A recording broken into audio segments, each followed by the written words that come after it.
गांव को उन्होंने समझा नहीं। गांव कैसा समझ लेते जैसे दिल्ली का हिस्सा है ही नहीं, यहाँ लोग रहते ही नहीं है। गांव के लोगों को किसी सुविधा की ज़रूरत नहीं है, ना पानी की ज़रूरत है, ना सड़कों की ज़रूरत है, ना सीवर की ज़रूरत है, ना उनको पार्कों की ज़रूरत है, ना पार्किंग की ज़रूरत है, ना उनके बच्चों को स्कूल की ज़रूरत है, ना प्लेग्राउंड की ज़रूरत है। गाँव को ऐसे नकार दिया है इन लोगों ने ना कि विधानसभा में गाँव है ही नहीं, और जबकि गाँव का अस्तित्व है तो सब कुछ है। गांव वाले हमारे से कुछ उम्मीद ही ना रखें, कुछ आशा ही ना रखें, उनको किसी चीज़ की ज़रूरत ही नहीं है, वो अपने काम खुद से करें। तो फिर आप किस लिए हो भाई? जब जनता ने अपने काम खुद ही करने हैं, खुद ही सफाई करनी है, खुद ही नाले साफ करवाने हैं, खुद ही पानी के बोर लगा के पानी पीना है, खरीद के पीना है। आपको याद होगा शीली दीक्षित के याद में इस बिजलेरी बोतल को कोई पूछता नहीं था, 2 रुपये में 5 रुपये में बिकती थी। आज ये बोतल 50 और 70 रुपये बिक रही है, जिसका आदमी मजबूर होकर खरीद रहा है, पी रहा है, क्योंकि पानी मिल नहीं रहा है। बात है साफ सफाई की। बात एक हमारे जो है ना बड़े भैया छोटे भैया, देश में इस टाइम दिल्ली में छोटे भैया और देश में बड़े भैया मोदी जी और केजरीवाल जी, ये कह रहे थे गंगा साफ करेंगे, कह रहे थे यमुना साफ करेंगे।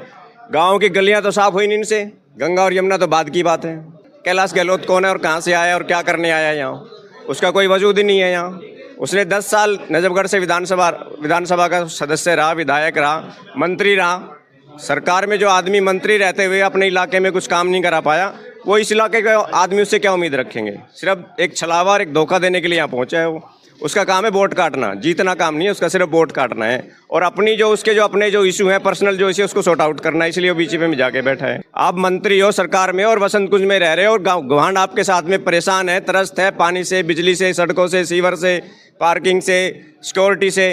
तो उससे क्या उम्मीद रखेगा ये आदमी? जो आदमी पिछले 10 साल मंत्री रह के और वसंत कुंज में रह रहा है, एक मंत्री के पद पे रहते हुए, और मंत्री का पद भी ऐसा नहीं कि छोटा मोटा पद है उसके पास, बहुत बड़े पद पे हो रहा है। और उसके बाद उसने कोई जनता के लिए कोई इस विधानसभा में कोई काम, अपनी विधानसभा में उसका कोई काम बता दीजिए जो उन्होंने झाँका नहीं है कि गाँव में क्या हो रहा है। लोग नरक की ज़िंदगी जी रहे हैं गाँव में, और कर्नल साहब से उम्मीद है। और कर्नल साहब का तो काम ही, एक कर्नल साहब की बातें नहीं है, कर्नल साहब का काम करना है। कर्नल साहब के पास कोई बहाना नहीं है, कर्नल साहब के पास समाधान है। और कर्नल साहब को पता है कि मेरे गांव के लोग, मेरे देहात के लोग किस समस्या से जूझ रहे हैं, वो उनसे ज़मीनी सतह पे जुड़े हुए हैं।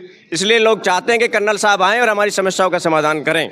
और ये जीत तो हो ही चुकी है, इसमें तो कोई राय नहीं है। कर्नल साहब बिल्कुल पास हैं एकदम, और लोगों ने अपने दिल से, दिमाग से सबको निकाल दिया है। आम आदमी पार्टी क्या है, कांग्रेस क्या है और बीजेपी क्या है, कैलाश गहलोत क्या है, उनके दिमाग में एक ही नाम है सिर्फ, कर्नल देवेंद्र सहरावत। कर्नल देवेंद्र सहरावत बिजवासन विधानसभा से इस बार रिकॉर्ड मतों से जीतेंगे। पिछला जो रिकॉर्ड था उनका 55% का, वो अब की बार 60% पे जाएगा।